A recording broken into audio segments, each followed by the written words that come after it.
Hey everyone, my name is Puneet Jaggi. I'm the founder and CEO of Prescinto Technologies and extremely excited to be here today.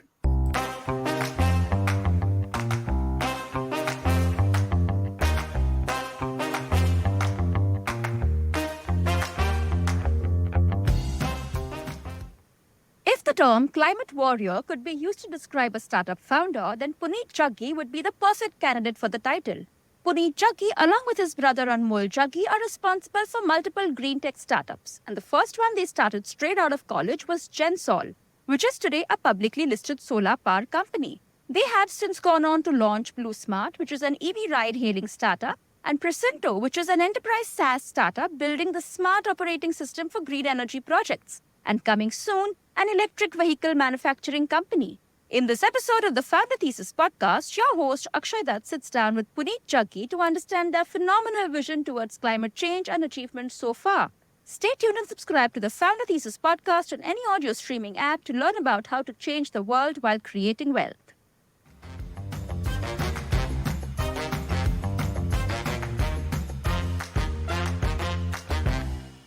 I always had the entrepreneurial bug, so I was taking part in a lot of business plan competitions and winning them across the country. That gave me confidence of this particular idea more in the field of accounting and accounting regulations that I could do something. That's another one. And then, like many of my friends, I was also sitting for CAT. So I thought that maybe I'll clear one of the good management institutes and probably land up there as well. So I was evaluating different options. Ultimately, it came down to I got into Shell and I was very excited about getting into Shell and getting started over there. It was a great company, great culture. But what happened is that being a part of the great culture, these guys they gave us about 100 days of off between when we graduated and when they started. And the idea was that why don't you explore some hobbies? Why don't you explore some interesting things to do? Now my Travel elder around. brother, yeah, exactly. Mm, So my elder mm, brother was this, hungry wolf sitting on the other side of college, who was mm. just waiting for me to join and then put me on the first flight and start visiting some solar farms, some remote part of Andhra Pradesh. So yeah, I still remember I graduated end of May, and as of 1st of June, I was checking out solar plants and farms in different parts of the country. By the time the 100 days got over, I was so neck deep into business that there was no way I was ever looking back. And the potential uh, for knowledge gain, the potential for wealth gain, the potential for learning exposure, everything was so much as an entrepreneur by comparison that I decided to stick along for the journey. So this you're talking about Gensol, what he started Yes, in his exactly. dorm room, which Yes. today is like a publicly listed entity. That must have been a phenomenal journey of dorm room to IPO. I would love to hear that. No, so I mean, in hindsight, of course, it is all very glamorous, looks very sexy. But while you were building, and there were lots of ups and downs that we had. We were originally in the carbon markets. We were doing very well in the carbon markets, but What then was the uh, original business plan, or the I mean, what was the original version one of Gensol? Like, what were you so the doing there? So the version one of Gensal that Anmol had started out of Dom Room was being a consultant to something called carbon credits, right? These were benefits given by United Nations to renewable energy projects in developing countries specifically. And there is a sophisticated process that you had to follow in order to get to those benefits. So what we did was that we were consultants for that sophisticated process, creating reports, submitting it to UN, getting things validated, working with ministries, and so on and so forth. Uh, but that business was very worked very well for us. I think we were among the top five consulting firms in the country back then. Uh, the problem was Like that top five after the consulting firms in carbon space, or in carbon credits, exactly in carbon space, right? So we grew to a team of about 120 people, uh, had 80% market share in Western India. So lots of interesting things going our way. The so problem that happened, this would however, was be for what kind of who are eligible for carbon credits? This is any kind of people who are reducing carbon dioxide from the atmosphere. It can be renewable energy players like solar and wind players. It can also be cogeneration biomass players. There's a bunch of different ways in which you could remove carbon from the atmosphere, and all of them are Hmm. reduced. Okay, okay, and Right? there's like some sort of a protocol which you follow Correct. to earn credits, and those credits are a revenue source. You can sell those credits. Correct. Correct. Hmm. Absolutely. These are traded across the world and so on.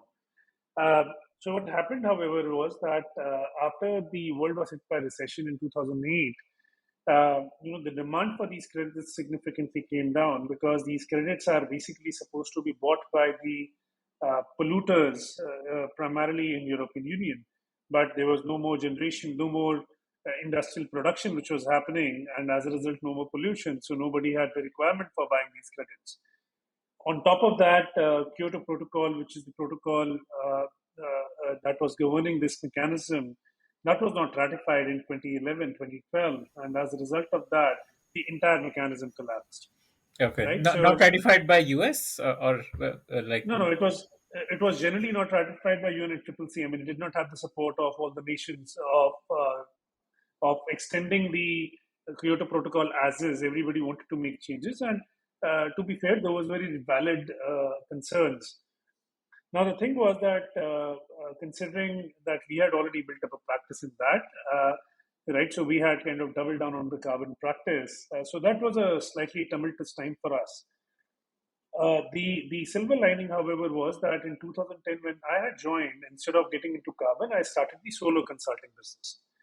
And solar was this thing which was, I mean, there was less than 1,000 megawatts installed in India in 2010. So very, very new sector. Absolutely nobody had much clue about it. Now, when we, in fact, when we went to our first customer, he said that, why should I be paying you? You should be paying us because you guys don't know anything. You'll be learning at my expense, right? And the second customer whom we really signed up with, he kind of barely agreed to kind of cover up the bills that we had. Hmm. Hmm. Hmm. And that too, after our second or third invoice, he let us go, considering that he said that was tumko to nahi aata hai. Yeah. But Okay. but third customer, my This was third like what, like customer, a we had. design services you were giving them, like Yes, designing yes, the plant. Okay. we were doing detailed project reports, we were doing design engineering, we were doing project management. It's called owner's engineer, lender's engineer, that kind of stuff. But by our third customer, हमको काफी धक्के लग चुके थे. We had understood the game a little bit, and we were then able to start completing our contracts and being there, and then win repeat contracts. And it's important to note that the market at that time, the knowledge at that time for solar industry is not what it is today. Everybody understands solar like a household name today. Back then, nobody knew anything about it, right? So solar was equivalent to space shuttles. So that's all the solar that people cared about. So in that sense, it was a very interesting, revealing journey, learning journey for all of us. Uh, Trying to sell something that you haven't got expertise in yet, and then being able to somehow connect the dots, borrow knowledge, and try to still deliver and the delight for the customer, and then go back to the customer for the next repeat order. It was a very interesting and revealing time for us. Uh, Now, as we went along, so we pivoted from being a carbon consultant to a solar consultant. Right, in solar consulting, then we kind of got some scale. Eventually, we were consultants to close to 33,000 megawatts of solar projects. Considering India has about 60,000 megawatts installed, that's practically every alternate megawatt of installed project that is there in the country. So from very early days where we didn't know anything, now we were doing due diligence for some of the largest funds. We were solarizing airports in foreign countries. We were designing projects which were the largest in India. Even today, they are some of the largest projects in the country, so on and so forth. So it was a very interesting journey. So, Now, uh, does that mean that you, I mean, did you remain a consultant, or did you actually start operating also and running the execution also and so on? Like, so that's a very interesting question. So what happened is that Earlier, we were just being consultants. That means our risk was limited to our fees, right? But it seemed that the market is growing and others are making good money by executing projects as well. So one of our colleagues who was there in the business development sales team, he said that what if I am able to get you a project of EPC to construct with same margins as you have in consulting, What right? is So PPC? You said EPC is project EPC. construction, project. Okay. Yeah. Yeah. So Okay. so when Okay. you take the order to construct the entire plant, it's Mm, engineering, mm. procurement, and construction, Okay. right? So we were like, okay, give it a shot, and we got a first small scale project, a 10 kilowatt hour project in Delhi to begin with, and we understood that it was great margins back then. Since solar was a very nascent industry, there were not a lot of players, so we were able to get very good margins. So that was the beginning of EPC journey for us when we started constructing solar projects for our customers. It helped our consulting business as well because we had our ears to the ground. We really understood what goes into building a project, what are the pricing of different elements, what are the warranty terms, how are you able to negotiate, right? So it really helped us. Consulting helped EPC, EPC helped consulting in that way. Now, both the consulting business and EPC business were great, but if So you look at it, an EPC sorry. business would be like, say, what L&T does, right? Like, Yes, absolutely, absolutely. L&T is, of course, the biggest name. They are the builders of the nation, so they are huge when it comes to this. But essentially, that's exactly what EPC business is, right? Now both consulting and EPC business were great, but we were thinking that although this is giving us good money, this is getting cash flows, we are able to get some margins, we are able to grow. But uh, if you look at the consulting and EPC businesses, traditionally they are not very highly valued businesses. You're not able to create good valuation out of these businesses. And the reason for that is that there are two triggers to create a valuable business. One is that you need to be able to have annuity income, which means predictable long term cash flows, or alternatively, you need to be on a super hyper growth kind of trajectory, right? So, unfortunately, consulting and EPC business do not follow either of these two trajectories. right, right. So, They we they can't decided that scale we want. like a tech business. Mm. Yeah, I mean, I used to think that, but if you would know the Gensol's growth over the last 3 years, now I have changed my changed my views because we are growing at 3x, 4x over the last year, even an EPC business at a base of a couple of hundred crores.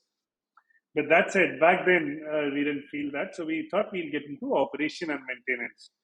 Now, operation and maintenance was very interesting because operation maintenance is basically these projects are there for 20, 25 years, and you can get into maintaining of these projects. And in putting it very colloquially, it's difficult to let go of your maid who's working at your home, right? Because she's used to, you know that there is a, uh, you know, she knows how to get things done at your place.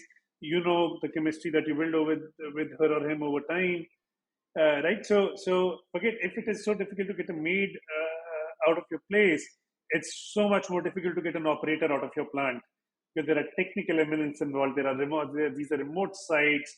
There's a lot of tribal history that you end up accumulating over a period of time, right? So it's a great, very very sticky business to get into, and we doubled down on that. We grew to about 4,000 megawatt that we manage today, being the largest independent operators of solar projects in the country.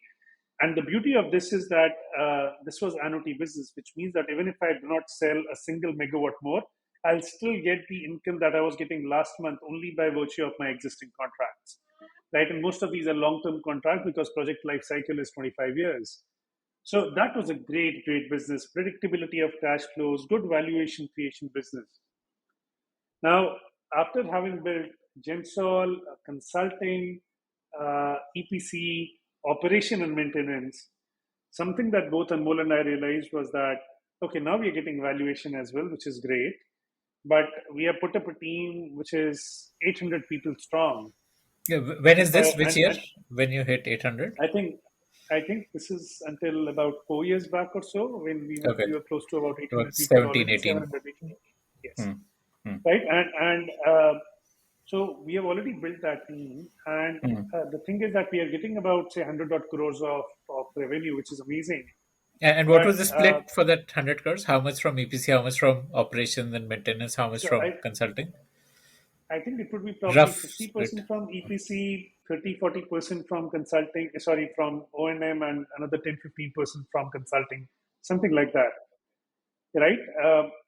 So we thought that what do we do now? Because the problem that we had started to face is that 800 people is equal to 100 crores, but all of these three businesses are very headcount dependent, very manpower dependent businesses, which means that if you want to become from 100 crores to 300 crore company, you have to go from 800 people to 2,500 people.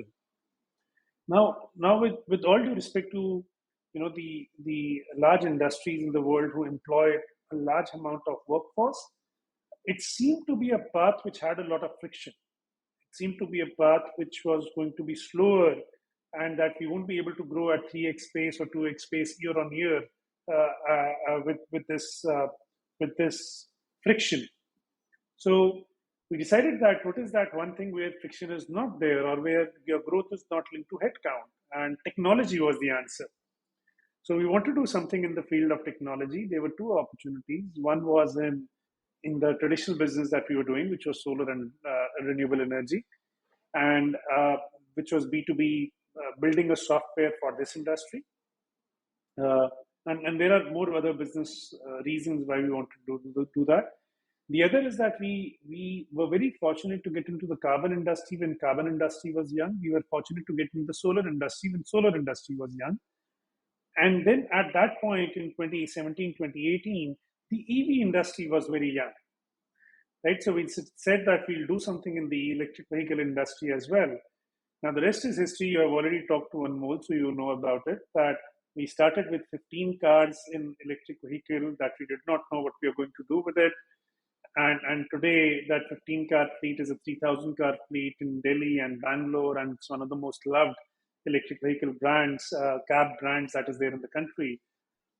And on the flip side, on the other side, we focus on B2B SaaS with Prescinto, which is basically we put in all our domain expertise that we had so far, and we tried to build a tool to improve performance of solar projects to begin with, but now also wind and energy storage projects across the world, right? So that was the reason why we got into the tech fields. And as they say, the rest is history. We are very fortunate today that Blue is doing tremendously well. Presento is growing at 3x every year. Gensol is growing at 3x every year. The stock is up 1,500% since last year. The Param, which is the operation and maintenance business, that business has grown 60% last year alone, and now going international. So we are very fortunate that God has really blessed us with respect to almost all our businesses, and we have got a fairly good grounding beneath our feet now. Hmm. So, uh, when did the IPO happen? This was about 3 years back that we did IPO.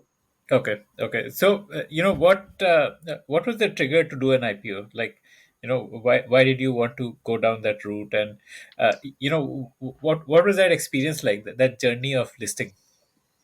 So there were two elements of it. I think one was that we wanted to raise capital, and we were evaluating different ways to raise capital. IPO seemed like one of the ways to raise capital. What In did you in want the hindsight, capital for? Like, our growth. I mean, we wanted to grow in EPC. We want to get working capital for our EPC business. We also wanted to figure out international markets with respect to our consulting. We wanted to grow the O&M business as well. So it was primarily meant for growth that we wanted the capital. But you could have, there were three sources: VCs, PEs, and or maybe debt, and getting more equity through IPO. Right. So one was evaluating all options. We felt that IPO could be a real option for us. And that time, the whole SME listing was just picking up, and Bombay Stock Exchange was very bullish on its SME listings. It had a couple of good experiences in the past as well.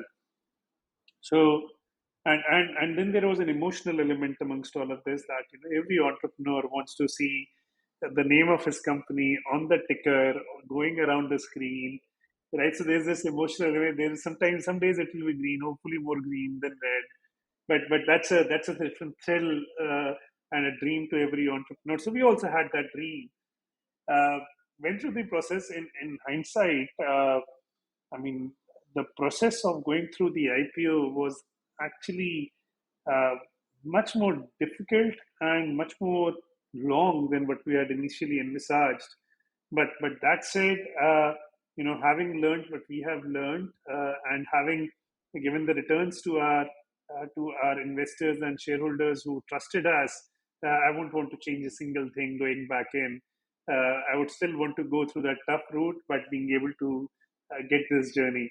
Now, the next ambition is to do this in international markets as well. Wow, amazing. So, and what would like some of your learnings from that IPO process, like advice to other people who are considering IPOs? Well, first and foremost, I think you need to be mentally prepared with the volatilities of the market. You need to be mentally prepared to get into scrutiny of every person who has a single share of your company, because you owe an explanation to them, right? They have bought into your dream, they have bought into your company, and you do owe each and every one of them an explanation for the investment and trust that they have put in you. Uh, Another thing is going to be, this is not for the this is not quick and easy money. This is something that will permanently get tied to your reputation, right? So do not get into it thinking it's easy, it's simple. Please get into it with your full commitment, and with the full awareness and knowledge that this is going to become a long term play and not a short term play, right? So if you are but if you are prepared for the journey, this is one of the most rewarding journeys that you will ever get in your life. I mean, it was, as I said, having gone through the rigors of it, I will still not Hmm, change a hmm. single day Yeah. that I did in the past. Right. And so you listed first on the SME platform, and are you still on the SME platform, Yes. or you moved to the Yes, main yes. platform? No. We are still on the SME platform. We listed at the larger lot size. Now it's a smaller lot size, but that's it, still on the SME platform. And there are some conditions that one has to meet before they kind of migrate to the main board. Now we have done with most of the conditions. So hopefully soon we should be on the main board as well. Main board would have more liquidity, and I think the ticket size is Exactly. also much smaller. Like in SME, there's a Exactly. minimum lot size mandatory to. Correct. Correct. So the liquidity is much higher. The pools of capital are much more deeper. You are able to have a lot more credibility by being on main board in comparison to the SME board. I mean, that said, there is a fair bit of liquidity, at least in our stock. So we are aware that it's not too bad being an SME. But as I said, main board is just where the big fish are. So it's better to Yeah, stay in yeah, the bigger yeah. pool. That's when like I guess mutual funds and institutional investors also start Correct. investing in the Correct. stock, and right. Correct. I mean, we were fortunate that in the preferential round that we did very recently in GenSol, we were able to get institutions as well.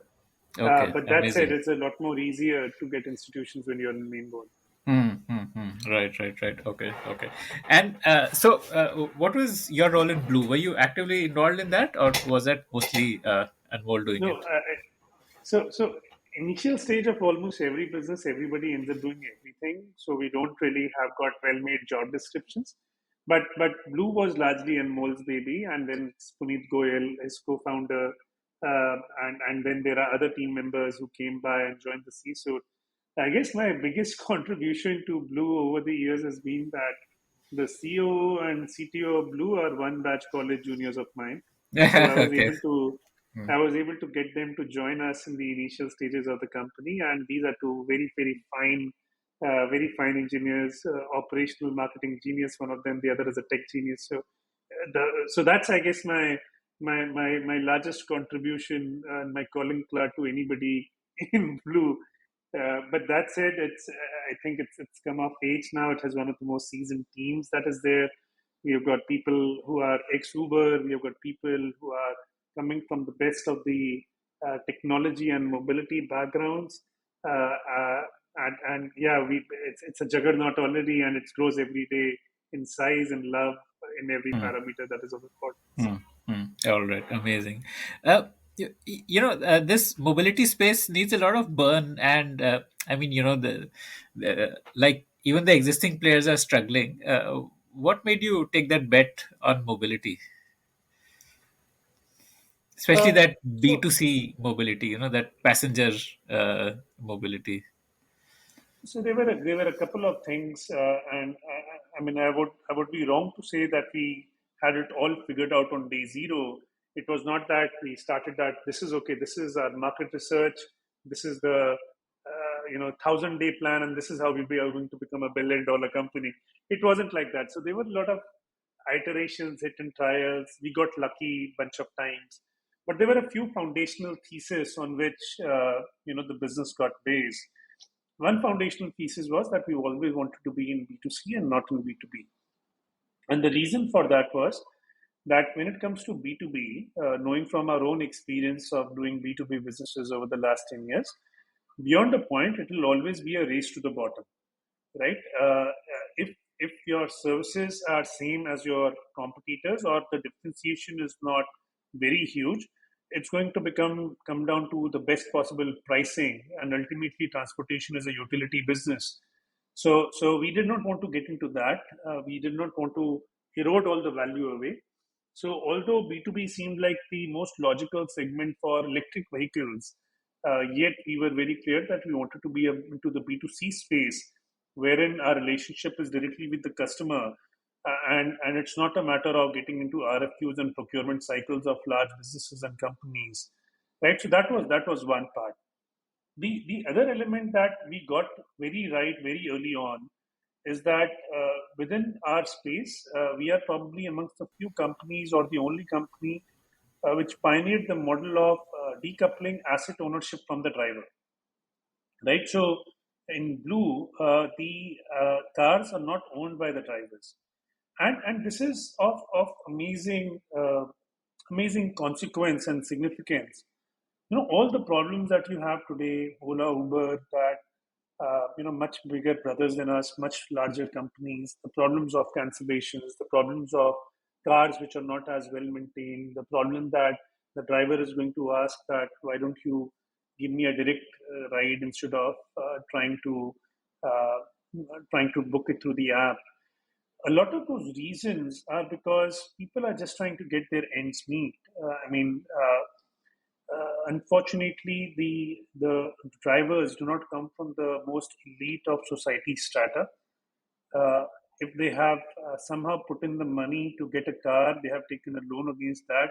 That loan they are not getting at the same cost as you and I or even corporates can get. They are Yeah, getting because very they're high loans, high risky interest loans. borrowers. Hmm. Exactly. Right. On top of that, if you look at them, I mean, they do not have the privilege of having large parking lots to keep their cars safe. They don't have the privilege to make sure that their servicing of the cars are always done right, right? And then when the incentives get cut, or when the commissions of the companies, the tech companies increase, that leaves them hanging with even lower amount of money. And God forbid something like COVID happens, and there is no option but to have the EMIs bounced and the cars to get impounded. So that is the reason why many of them are selective when it comes to which sectors they want to ride on, or why you will see a driver who's stressed with 13, 14, 16 hours of driving straight, why you will see them not switching on the AC, right? Fundamentally, as a human being, nobody wants to give a bad service. Nobody wants to earn a bad name, right? Everybody wants to do good. Everybody wants to take pride in their job. They see these are the circumstances that lead them to getting into these problems. Now, on the contrary, when you give them dignity of job, when you give them a uniform to wear, when you give them a dependable structure of remuneration, when you give them the respect without the burden of EMIs and car maintenance, you will just see the amount of love that they have for the customer, the amount of service that they want to give, and it's absolutely amazing. It's absolutely amazing, right? So I guess that was one great insight that we got right early on, and that has been a game changer. I mean, people don't even if you have to ride an electric car versus an IC engine car, maybe you will be willing to spend 5 rupees extra in a ride. But if I ask you to spend 200 rupees extra, maybe you'll also think twice, right? So there are very less people who do electric vehicles for the good of the planet. Most people need to just go from point one, point A to point B in the most cost efficient, dependable, reliable way possible. Right. And that's the reason why people kind of love Blue, because it's dependable, it's reliable, it's cost efficient, it's clean. And then there is a sense of pride because you're doing good for the environment. Hmm. Okay, amazing. So the key difference here, or your moat here, is you own the cars, which allows you multiple unlocks. Like, for one thing, you are able to get a better rate of interest than a driver would, so your cost of ownership would be lower. Second thing, EVs anyway, I think cost of ownership is lower, the running cost especially is lower. Third thing, you are able to have more influence over driver behavior, because you have more power basically in that equation, so you can influence driver behavior in terms of making sure that they are wearing a uniform and things like that, which an Ola or an Uber may not have that kind of influence. So um, there are multiple things that went right for Blue. Right. So this is first of all, we don't own the cars; we lease the cars, right? So Blue is an asset-light model. It's a tech company. It's not a asset-heavy model. That said, there is a lot more control that we are able to have on the cars, because electric cars, they run for about 200 kilometers at a time nowadays, in today's commercially available cars. And after about 125, 130 kilometers, we would want the car to come in, but the drivers still have hours available to drive. So the driver will come in the morning, will pick a car, will drive about 120 kilometers, get back the car to a hub, deposit the car, take the next car, and go back again to drive, right? Similarly, the car will get charged in about 1.5 hours, and will be available for the next driver to pick up. So every car gets driven twice in a day. Every driver drives 2 cars in a day. And that's the beauty of the ecosystem. Another mode that got built is that if you want to build the Uber of India, you also have to build the Indian Oil of India, because so far the electric Uber of India, if you want to build, you also want to have to build the electric Indian Oil of India, because the so far the Ubers and Olas of the world, they have not ever lived in the constraint of fuel. Right? There was no constraint of fuel ever. If ever fuel gets over, go to the petrol pump. It will take 2 minutes, get it filled, be on your way. Right? But now there is a constraint of fuel involved as well. So there's this charging infra that you require, and that charging infra as of today requires 1.5 hours of, even in case of fast charging. So you have to solve that problem.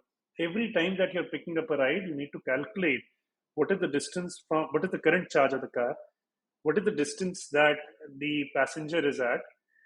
After that, what is the destination distance? Once that ride gets over, what will be the left charge? Is it going to be enough to reach the closest charging point? After reaching the charging point, is there going to be a slot available? Otherwise, should he be directed to other charging point? So on and so forth, right? So there is a very Very deep tech complicated layer decision to making. all of it. So, so again, we have got some of the best engineers and technology team working at Bloom. So they have come up with some of the best algorithms to make sure that we have got great passenger ride matching that happens. And because of all of this, the cars are available to people on time. They don't cancel, and more often than not, I'll say 99% of the times, the customers are super happy. Amazing. And I think Blue is on the verge of a unicorn round, right? Like the next fundraise would be like a unicorn fundraise. पहुंच जाएंगे sir मेहनत कर रहे हैं पहुंच जाएंगे Right, right, right. Okay. So, So Sorry. the standard answer that anybody who in any of our businesses, whether that be Blue or Prescinto or public listed Gensol, is that, sir, our job is to create a great and valuable business. It's beauty in the eyes of the beholder. It's the investor's job to peg a value to that business. Our job is to create a great and valuable business. Right, right. What is Gensol's valuation, like the market cap? I think it will be closer to about 1,500 odd crores today. Amazing. Okay. Okay. Yeah. Okay. So let's talk about Presento. What was the opportunity that Presento that you saw and hence started Presento? So in the renewable energy world, back from 2010, when in India alone there was less than 1,000 megawatts, and today it's about 60,000 megawatts of solar. And the example of solar is also extendable to wind, and the example of India is also extended to globally, right? So the entire world saw a huge amount of renewable energy capacity come in the last decade or so. Approximately $3 trillion of investment has gone into this sector over the last decade. But when this investment was happening, the profile of the investor was also changing. Right? Earlier, it was people with a couple of crores or couple of $1 million who could put in the money and get good rewards. But today, it is driven by institutional investors, very large energy companies, very large pension funds, very large sovereign wealth funds who put in money in the sector. Now, these people have got a lot less risk appetite. They're a lot more risk averse in comparison to the original set of investors that were there. And in case of solar projects, wind projects, which have got a very long life, right? They are there for 15, 20, 25 years' time, if not more. The single largest risk is that you put your entire money upfront today, and then what happens if your project does not perform? I'll tell you what happens. Even if it underperforms by 10%, you end up eroding the equity that you have put in the project. If it ends up underperforming by 25%, you end up eroding the debt. So it will be difficult for you to repay back the loan that you have taken on the project. Right? So that's why it's important to protect the generation and to improve the generation of the solar project. Now, although this problem was a no-brainer and very well understood, however, when we saw in the market the different tools and digital tools that were available, we did not find them up to the mark, right? And we were trying to understand it why. So first and foremost, I mean, from our wearing our consulting hat and an operator's hat, we understood that manually it's not going to be possible to figure out how to improve generation. These projects are spread across hundreds and hundreds of acres of land, or they generate millions and millions of data points every day, right? So it's impossible to kind of do a walkthrough audit, sit in middle of a solar plant and tell that these are the three things that you can fix and you'll be good. The reason for that is that it's a point in time analysis. I mean, whatever judgments you make, it's true for right now and today. 1 month down the line, the results will be different, right? And the second problem is it's just not possible to cover that breadth of area, that that depth of data points manually. The other angle, as has been done in the past, is you download these dumps of data over your computer. You try to figure out you're using Microsoft Excel, using Google spreadsheets, but the sheer volume of data is so high that these tools, conventional methods, won't work. So you require a strong digital tool. Now, in the digital tools that we saw, particularly of American lineage, of European lineage, countries which have been more advanced than us when it came to deployment of renewables, we saw that the tools that they had developed were very good, but they were good in getting the data from the site to the screen. They were not very good at telling you where you're losing power, how you can improve generation. So that's the missing gap that we were playing towards. That's the missing gap that we wanted to fix. Now, the reason why we thought they were not very effective in doing that is because it requires a certain bit of domain knowledge to be able to understand that how can you go about improving generation. And having the engineering experience behind us, having the operational experience behind us, we kind of came with very good hands-on knowledge over a decade of experience to be able to build such a tool. So that's what we double down upon. What we do is that we collect the data from the sites, we get it to our cloud, we run our data science models on the cloud, which are guided by the boundaries of the domain. And from there, we are able to give these beautiful nuggets of insights. You're losing 1,000 units of power on a certain set of panels because they are dirty, 2,000 units of power on another set of panels because they are degraded, 10,000 units on a third set of panels because the radiation was lower, etc., etc. Now, these insights by themselves are very important. They are incredible. They can make a lot of impact. But that impact happens only and only once these insights are acted upon. So you have to make sure that your site crew members are nudged by these analytics and insights to take an action, right? That's where we built a sophisticated computerized maintenance management system, wherein the insights get converted to job tickets or work orders and get shipped to our mobile app. The mobile app, carried by the site crew member, gives them a guidance that what do they need to do, where do they need to go, what tools do they need to carry, what safety precautions do they need to take. And when they act upon those work orders, the generation goes up. So Prescinto is today able to make an impact of about $5,000 of improved revenue per megawatt per year.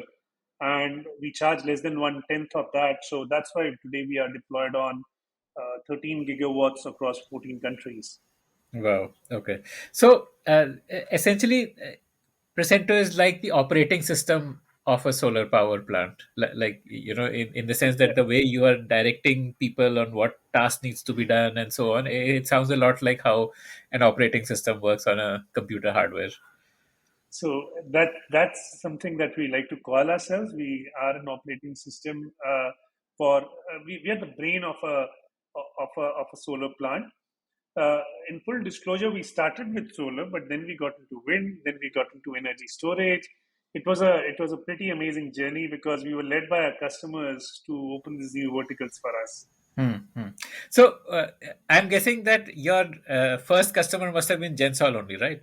You would have Yeah, yeah, initially like built, absolutely, tested, refined with the Gensol operational projects, which would have helped absolutely. you to have a mature product before you went out to external clients. Yeah, we were our own guinea pigs, so Yeah, we did right. try all the experiments on ourselves before we kind of started selling externally. Presento is not a very young company; it's a 5-year-old company. The first 2-3 years of our business, we were just building product which could carry its own weight, which had enough meaning for it to be attractive to third parties, right? And once we were able to build a product with enough depth, that's when we were able to get our first 2,000 megawatts. Now that's where the magic really started to happen because now we had the data to put data science on top of. Without data, there is no training of the models. There are no models that we can build, nothing we can do. So that's when the real magic of machine learning, data science, artificial intelligence started playing out. And today, probably we are the most intelligent platform in the world. Wow, amazing. So I want to get a little bit more technical also. Maybe you can explain the technical stuff in a like a layman language. So what are the data streams which are getting captured? What all sources of data do you have, and what is the interplay between them, which leads to those insights? Like you could explain with some examples if you want to. Sure, sure. So, first and foremost, we need to understand that unlike the generation sources of the last decade, solar and wind and energy storage, these are very smart generation sources which are able to create a lot of data, right? So, these are already coming equipped with a lot of smart sensors, which means that we don't have to deploy any new hardware when we go into the site. We are able to get all of this data ready made at any solar plant or wind plant or storage plant that you want to go on Earth, right? So what happens is that Presento taps into the flow of data from these sensors, which is already coming.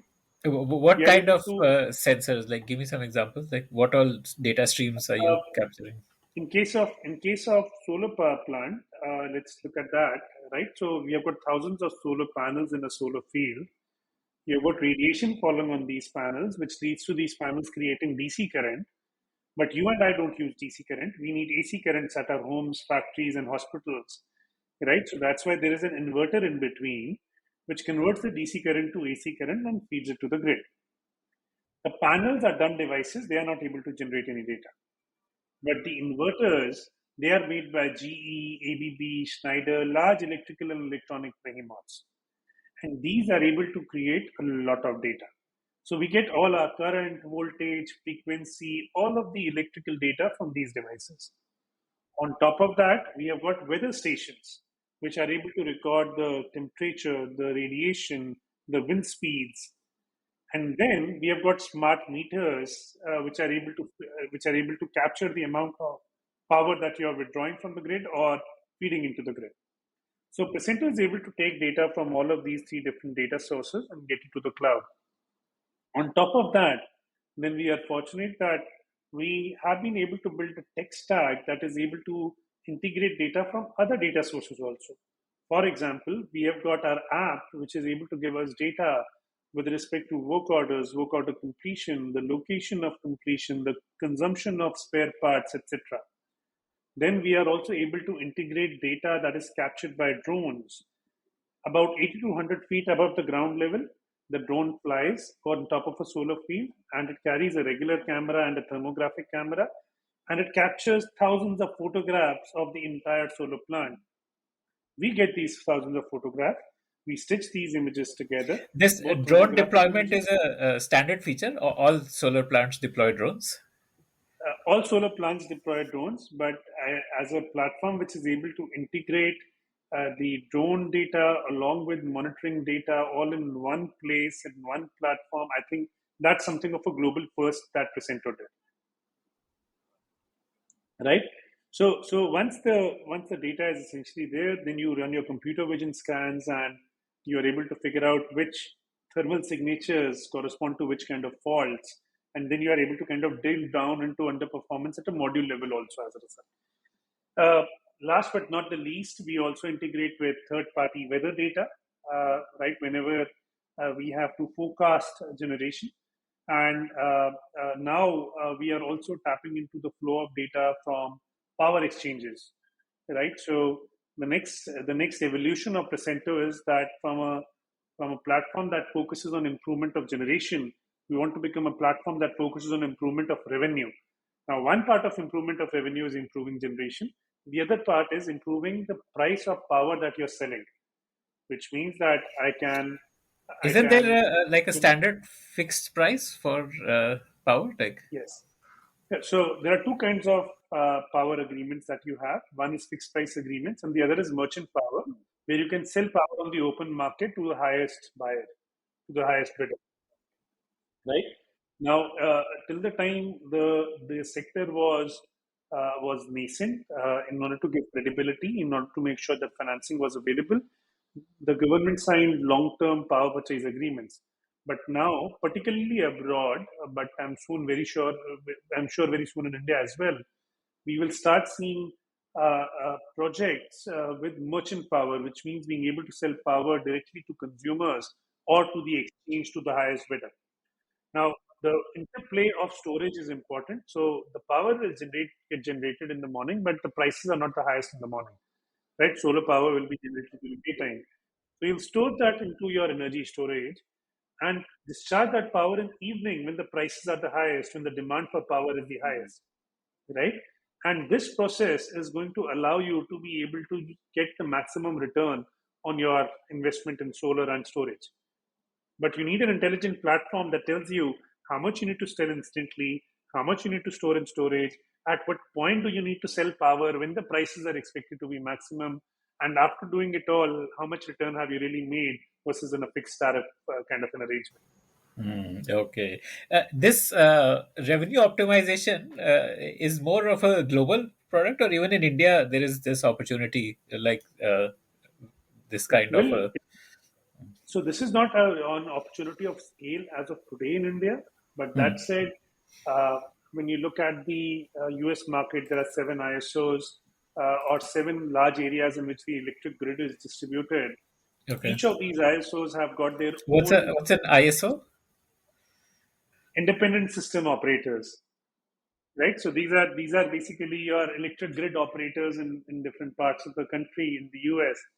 right? So, and each of these operators have got their own rules by which their power markets are governed, right? So we have now pretty much made our system for one ISO, and then we'll kind of take it to the others, and then we'll also go into other international markets.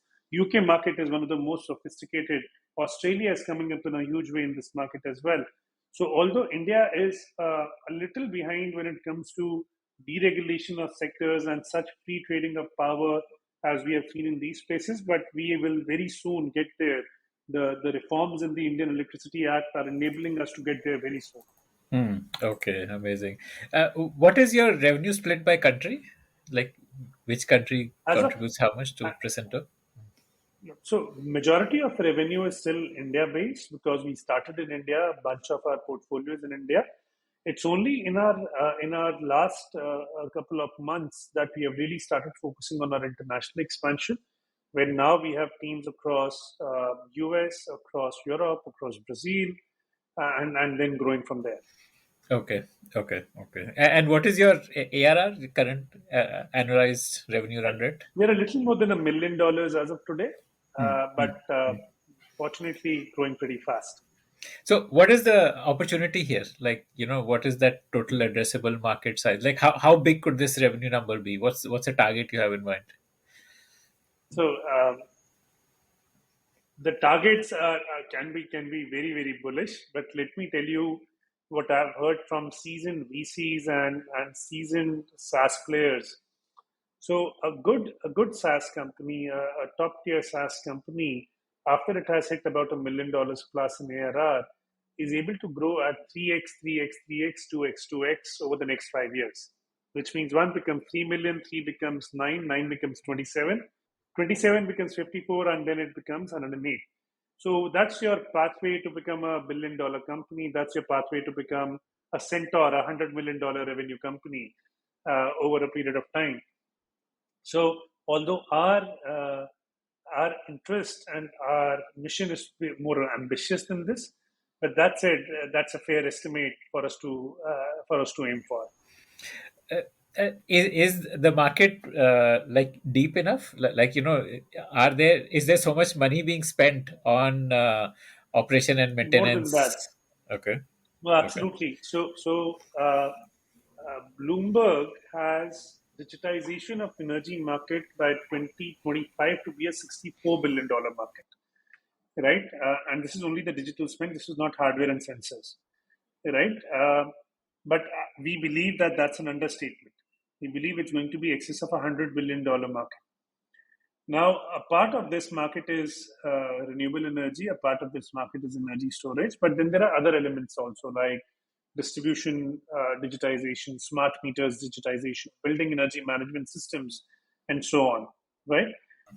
In our own estimate, we believe that the market size for a product like ours, say by 2030, is going to be closer to 10 to $15 billion. Right. So there are multiple unicorns in every niche of the market that are waiting to be created. There's a lot of depth in the market. And generally speaking, whatever projection that we have held today, 3 years down the line, I'm sure we'll find this to be conservative. okay, amazing. Okay, okay. So Uh, it's just a very interesting time mm, in the trajectory of these two sectors that we are in. You look at energy sector, and you'll see that over the last 70 years, your electric grids have not changed much. It's the same, chimney smoking, coal and gas based plants that are there, same transmission lines, down to the same transformers just before your homes that feed in electricity to your homes, right? Not much has really changed over the last 70 years. It's only in the last 10 years that these new kids on the block, solar energy and wind energy, have really changed the rules of the game. So much so that by 2030, 50% of entire world's power is going to be coming from solar and wind, right? So that is one level of disruption which is happening. Then there is this other angle of disruption, which is on the digital side. You know, infinite computational power that is available in the cloud. You have got mobile telephony, which is available, so distributed connections which are available. You have got internet access, which is pretty much global now and at dirt cheap prices. right? All of these different elements were not available a decade back. So from one side, there is a huge disruption in the electricity sector. The other side, there's this huge disruption coming in technology, and we are very fortunate to be born in an era where we are at a cross section of these two disruptions, right? So just kind of hoping that we are able to make the best use of it. Amazing. Um, is green energy, in terms of cost of green energy, is it comparable to the traditional energy? What are the factors which are driving this? Like you said, 50% of energy output will be from renewable energy. Uh, is it purely just like that ESG pressure of being good for environment, or is there also a cost benefit analysis here which is causing this? So it's not comparable; it's cheaper, right? So if you look at the last few thermal plants that have been given, you'll see prices between 4 rupees to 5.5 rupees per unit of power for new thermal plants. If you look at the last few auctions of solar and wind, you'll find prices between 2 rupees and 3 rupees, sometimes even going below, right? So it is cheaper, particularly for countries which are in the tropics where solar power, solar radiation is bountiful. Then it's no brainer that this is a significantly cheaper power source that is there, right? That said, it's not as if there is no role for other sources of power till such time that the prices of solar plus storage combined are cheaper than the 24/7 power that you are able to get from coal and gas. Till that time, there is work to be done. Because one of the problems in solar is it's not available 24 hours a day, Right, right? right, right. So Hmm, what hmm. happens when sun goes down and in the night time also you need power? For that, the cost of solar plus storage has to come down. Now, till about 3 years back, this was a distant dream, but now, and with all due regard and thanks to the electric vehicle revolution, we are seeing gigafactories come up. And as a consequence of that, the storage capacities of the world are going up through the roof. Storage, energy storage as a sector is expected to grow at 30% CAGR over the next decade, right? Today we have about 30,000 megawatt hours of storage. By the end of this decade, we'll have 700,000 megawatt hours of energy storage. So such huge amount of markets, and this is only stationary energy storage to be put along with solar and wind plants and so on. Right. So such huge amount of growth is expected now, considering the prices of storage is also coming down. And that's what we see happening in more mature markets already. And that's what is going to happen in India as well. Okay, and Presento is also reducing cost of storage, right? Like through your algorithms and like the Yeah. platform that is okay. We How are, do you we are do that? Like, making storage more efficient. It's not that we are reducing cost, but we are trying to get more efficiencies, increasing more uptimes of the storage devices. So essentially, what happens is that the storage is a lot more complicated than solar and wind, because in solar and wind you just generate power and feed it. So there is one side flow of power. But in storage, there is to and fro. Both sides storage has flow of power. There is charging and discharging. The other element is that in case of solar and wind, the insights used to come from data, but the action was being taken by a human being on the ground, yeah, right? Whether that be restarting an inverter, a turbine, or whether that be replacing a component, initiation of cleaning, whatever, right? In case of storage, even the control is done by software.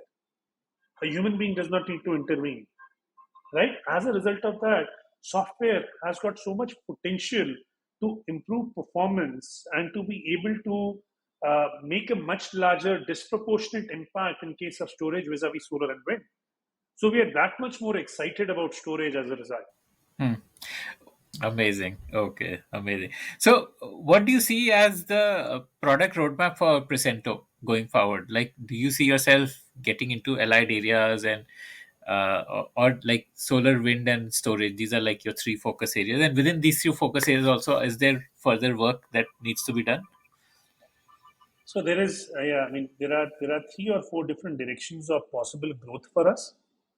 The first way of growth is, of course, that we keep on getting deeper into the sectors that we are already in, right? So, for example, till last year, we were doing 4 buckets of losses that we were identifying for our customers. Now we are identifying 12 buckets of losses in solar, right? So, getting into using AI in What are million these different ways. buckets of losses? If you can name a few.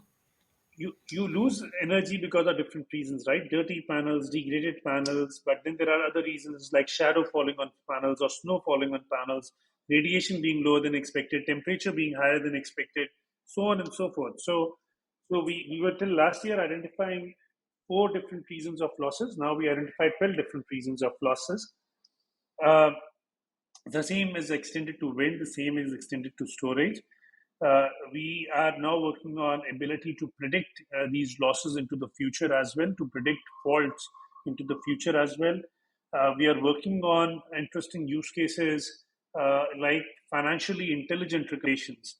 We should be able to tell you how much you're losing, what is the dollar impact of that, what does it cost for you to rectify that, and at what time does it make sense for you to press that trigger, right? So financially intelligent recommendations. So these are some of the things to go deeper and deeper into solar, wind, and storage as well. In storage, we want to support more chemistries. We want to be able to get into the power markets, etc., etc. The second element of growth. This is getting deeper into our existing domains. The second element of growth is getting into new geographies, right? So US and Europe probably is about 70% of the global market of our software. So we need to have very strong inroads. We have got recently made some inroads in Brazil as well. South America is a very promising, very fast growing market as well. So Right. these are the interesting. Tropical So we need to, countries, basically. yeah, we need to grow by geographies. And India is probably 5% of the global market. So India is meaningful. But that said, it's a no brainer that we need to go into international markets as well, right? So that's the second axis of our growth. The third axis of our growth is when we look at getting into different other verticals. So we went from solar to wind because uh, a lot of solar customers also end up owning wind assets. There's a 70% overlap between solar owners and wind owners, right? So it was a logical, easy upsell opportunity for us. From solar and wind, we went to energy storage because that's where the future of solar and wind is headed. In order to be making power available 24/7, you require solar and wind to be available within energy storage. Right? So that's why we went to energy storage. Now, if one of our customers tomorrow is going to say that, you know, hydro is an interesting element, or electric vehicle charging is an interesting element, or smart meters is an interesting element, or transmission and distribution automation is an interesting element. Those are the places that we can keep on going ahead. At each of these times, when we have gone into a new vertical, it was a customer who handheld us, who gave us the data, who gave us the expertise to actually make inroads into that vertical. Today, we have about 10,000 megawatts of solar, 3,000 megawatts of wind, a couple of hundred megawatt hours of energy storage onto platform across the world. So, you what you and Anmol are creating is, I would say, like, the current version of, say, what, like, the Tata family or the Birla family would have created, in terms of like a group of businesses. How do you see the so do you have like a holding company structure which holds all these businesses, and what is the, I mean, what's like a 20-50 year journey for the group as a whole? Wow. Wow. Okay, that's probably too long a timeline for me to be able to make any projections. I guess there'll be a couple of values that we will just try and true to, and we'll just keep on building businesses on those values. The wealth generation is going to be a consequence, and we don't have a number in mind. We don't have anything specific of a target. The way that we put it is that the moment you make a business to sell, uh, you are you lose your real focus. The moment you are making a business to please a customer and you're building a business for perpetuity, you automatically get suitors for such a business, right? So the money, wealth creation, investor interest is a consequence of a great business, and not the other way around, right? So we don't have any such thing. The values that we are hoping that we'll always do to be to buy. We both of us and across all our businesses, we are very very focused on customer centricity. Customer is the center of our universe. Customer is God. Customer pays money. That's why we eat food. It's as simple as that. And that's something that I think has been drilled down to every last person who's there in any of our businesses. The other element is that we are strong and very vociferous advocates of fighting climate change. This is all that we have ever done. This is all that we ever intend to do. Right? And we don't do it only for the goodness of the heart, although it is deeply satisfying to go back to bed in the night, go to sleep peacefully, knowing that you did something meaningfully good for the environment today. But we also do it because there is money to be made, right? The next 1,000 unicorns are going to be coming from climate tech. There is no two ways about it, right? So we believe that this is a huge challenge and a huge opportunity in which hundreds and thousands of entrepreneurs will have to create great businesses to make a meaningful impact on earth.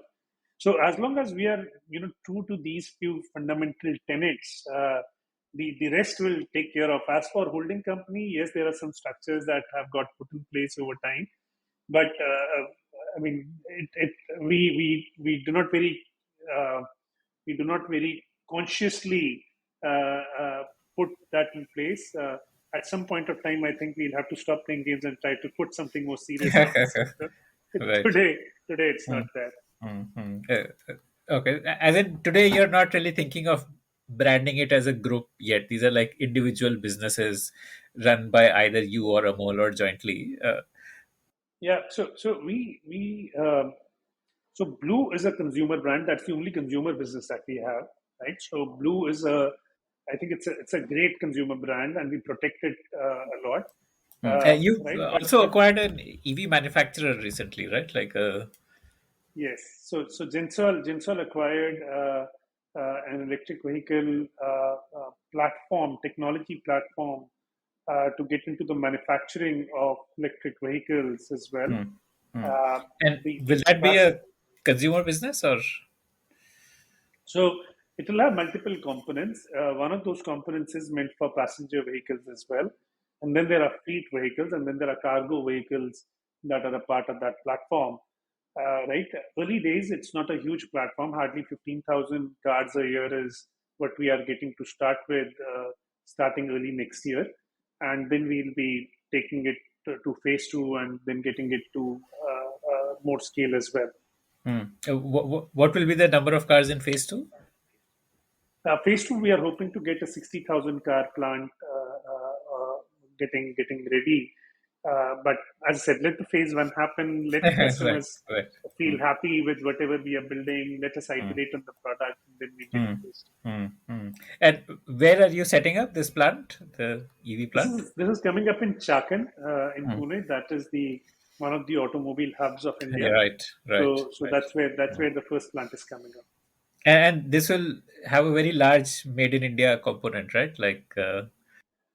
Yeah, we are sourcing a lot of our equipment locally from the ecosystem that already exists in Chakan.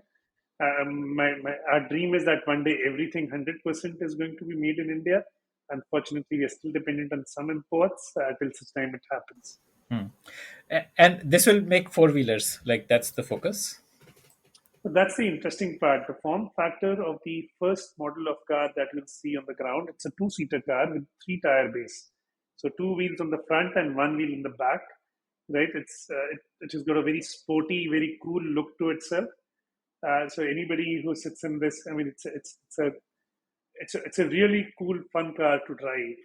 And electric cars, they come with great acceleration. They come with a great amount of intelligence. There's a lot of AI that has gone into the car. A lot of intelligence that is getting built into it. So yeah, it's going to reward the consumer with a new kind of an electric experience that they have not seen in the past.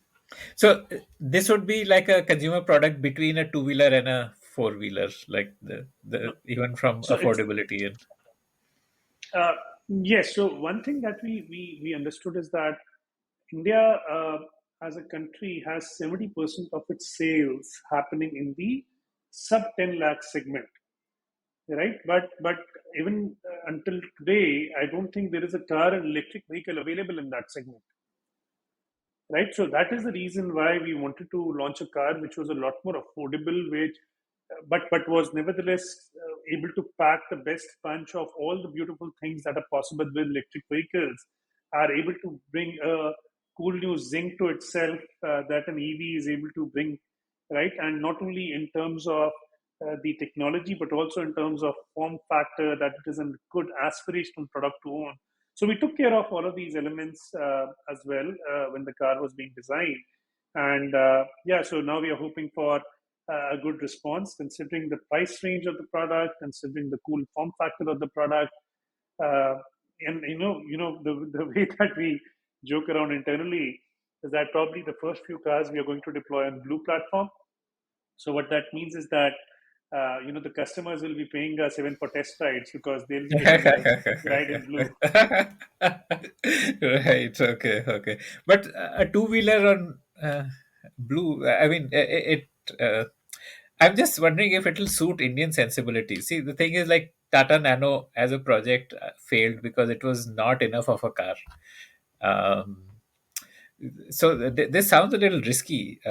What you're describing to me, Let like a me two-seater. let Uh, let me tell you two facts that are there. One is that vast majority of rides in India are single passenger rides, right? So as far as ticking the box is concerned, a single passenger ride, we are definitely able to take care of that. The second, the affordability after a 20 rupee, 22 rupee, 28 rupee a kilometer kind of a four-wheel ride is that of an auto, right? Which is probably 15 rupees or 18 rupees kind of a ride, depending on different cities that you are in. Now, what are you getting in an auto? You're getting a rickety ride. You're not getting necessarily all the safety that you have in a car. You are not even getting an experience. You're not getting air conditioning. You're not yeah, getting the yeah, there's stereo no system. You're not environment getting any of that, protection. Hmm, hmm. right? So, but you're still paying 15 rupees, 18 rupees a kilometer for that, right? Now, if a two wheeler is able to give you the safety, the technology, and the experience of a car at the price which is somewhere between an auto and a car, it creates a category of its own, right? So I guess that's going to be I mean, four wheels are not going away anywhere. It's not that this is going to come at the expense of a four wheel market, right? And over a period of time in the roadmap of the EV manufacturing, there is a four wheel ride which is also planned. There's a passenger vehicle which is also planned, which is a part of phase two, right? But that said, I mean, we have tried to do our bit in getting innovation, when it is entering into new sectors, launching new models. So why should factory be any different? Right, right, right, right, right. And what are you branding the EV? Have you finalized the brand yet, or? No, we haven't. There are much better branding minds than ours trying for to figure that out. So Yeah, it's a work in okay, okay, progress. okay, okay, okay. And the factory, is it like a robotic factory? The way you like, like you heard Elon Musk building robotic Tesla factories, which gave him a lot of problems also. But is that how you're going, or like? So we do have a lot of automation, yes, but Hmm. there are no beautiful red painted robots with long lines Hmm. that we are building. Hmm. I guess this is a very humble effort from our Right, side in trying right, to right, create right. something which is unique. Hmm. Uh, Hmm. God Hmm. willing, at some scale, we'll start comparing ourselves to Musk factories. As of today, Yeah. we are very Mm, small. mm, right, right, right.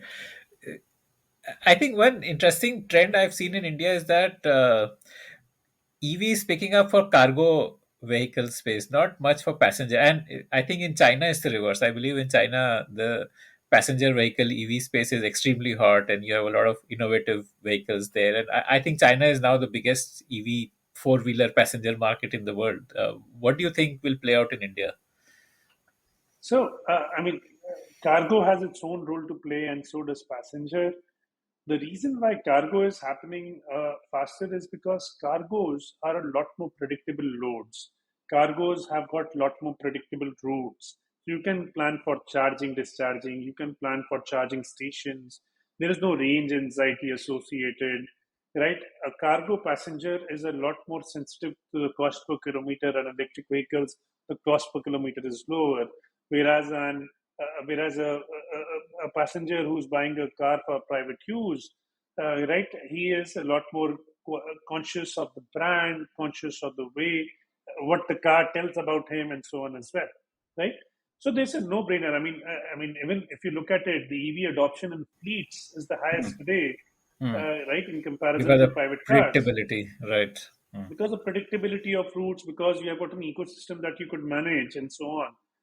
But that said, when you look at the U.S. market, in the US market, there are so many Teslas that you would find today, right? It is one of the highest selling cars that is there. So there is no reason that once you take out these pain points, once you reduce the range anxiety, once you are able to get a car in the price points that a consumers can afford, once you're able to build an aspirational product that people are proud to drive in, the private utilization, private ownership will also rise. It's not cargo versus private use. It's cargo and private use. Hmm, hmm, hmm, hmm. Okay, okay. Are you also looking to start a charging, like you said, the electric version of Indian Oil needs to be built? Is that on the roadmap for the group? Like So it so would make uh, sense, we right, as another piece of the puzzle for the group to build. so we had to do that. I mean, Blue is already doing that. So Blue has about 1,700 chargers on its network already, and only increasing. And Blue's chargers have some of the highest utilization that is there in comparison to what is available in public domain, And right? these are Because open again, to public, the blue chargers? so only very recently have they been made open to public, and we are seeing percentage points improvement in utilization as a result. So these are very early days for us, but earlier they were kind of captive to only our blue fleet. Right, right. Okay, okay. That will be a separate, like you want to spin that off as a separate business, or it'll remain inside blue? Once again, I mean, we are more focused on building the business, spinning it off, unlocking of value, structuring deals. We Hmm. leave it to better than minds than Okay, us. We've got some okay. of the best investors backing us in blue, so they are much better placed to figure out how to unlock that value. What we are more interested in is that every ride that is being taken is a ride that is a five-star rating, or not every passenger is a happy passenger. Every driver is a proud driver. That's something that we are interested in ensuring. Right, right, right. I would be fascinated to talk to you in future because I feel that uh, as the group grows, you're currently you have the operator mindset. You're an operator and you're very hands-on. This would eventually become into the portfolio manager mindset, I'm guessing, where you are looking at the portfolio and how to derive synergies and opportunities for cross, like stuff like that, like what say would be happening in a Tata or such kind of groups, I'm guessing. I mean, thank you. I mean, I love the fact that you are bucketing us with such elite people, but there's a long, long time to go before we can count ourselves amongst those people. That said, I think what Anmol and I bring to the table is this exact operator mindset. I mean, uh, there will be a time when probably the group growth is going to be 20-30% and not 200, 300%, right? And there'll be much better professionals than us to run the business at that time. But today, when the aspiration is to have multi-fold, multi-bagger kind of growths, I think we are pretty good people to run the business as operators. Uh, let's see what the future holds. Who knows? Hmm. All right, amazing. More power to both of you. And that brings us to the end of this conversation. I want to ask you for a favor now. Did you like listening to this show? I'd love to hear your feedback about it. Do you have your own startup ideas? I'd love to hear them. Do you have questions for any of the guests that you heard about in this show? I'd love to get your questions and pass them on to the guests. Write to me at ad@thepodium.in. That's ad@thepodium.in.